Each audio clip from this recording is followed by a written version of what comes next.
Hey guys, just had a quick thought I wanted to share. I'm going to risk sounding like a jerk. Okay, so I'm going to make a statement. It's going to sound really bad, and then I'm going to explain what I mean. I have little sympathy for pastors that burn out. Woo! Why? If a pastor burns out, it's because they're not being what God has called them to be. They're not doing what God has called them to do. What are they doing? They're creating an environment where they are supreme. They're on the pedestal.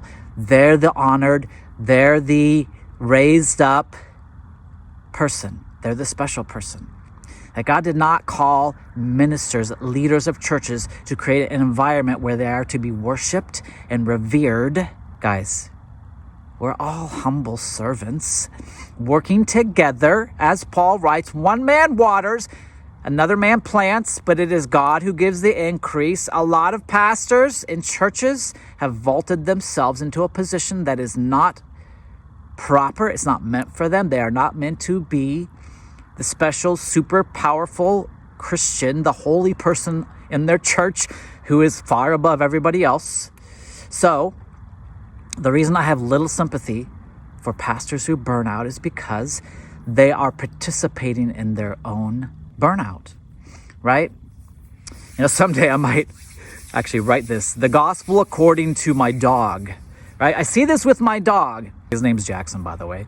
So Jackson and I have this love-hate relationship. And from the time we got him, I really had this struggle. For me, the dog was another burden, right?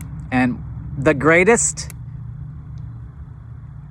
cause of my struggle with my dog is the fact that he is an animal created to live outside, but we've trapped him in this house. So when he has to go to the bathroom, which he does multiple times a day, he needs someone to take him out. When he needs exercise, when he needs fresh air. Like, he was made to live outside, so we've trapped him inside. And that's a problem. And the other problem is I'm the main person that cares about him, that takes care of him, that sees his needs and meets his needs, right? So, we've had him now for 3 years. It's a love-hate relationship. I get frustrated all the time with this dog that always needs me to do something.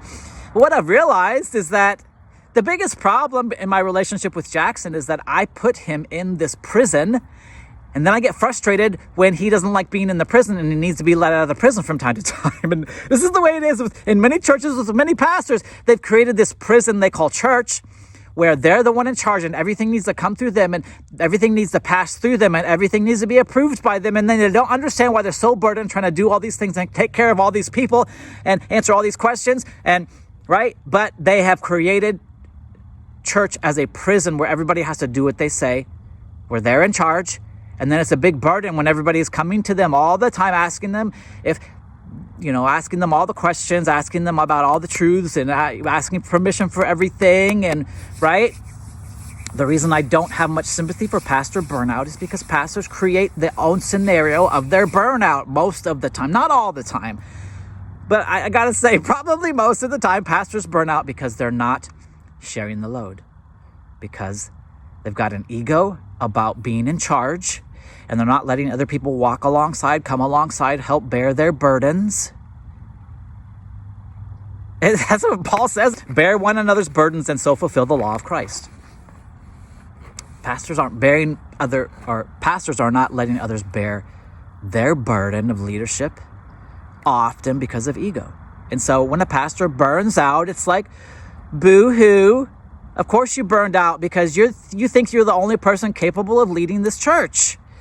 If pastors truly had a collection of spiritually gifted elders around them, and they were just one of many spiritually gifted elders leading the church, guess what? I don't think they would burn out.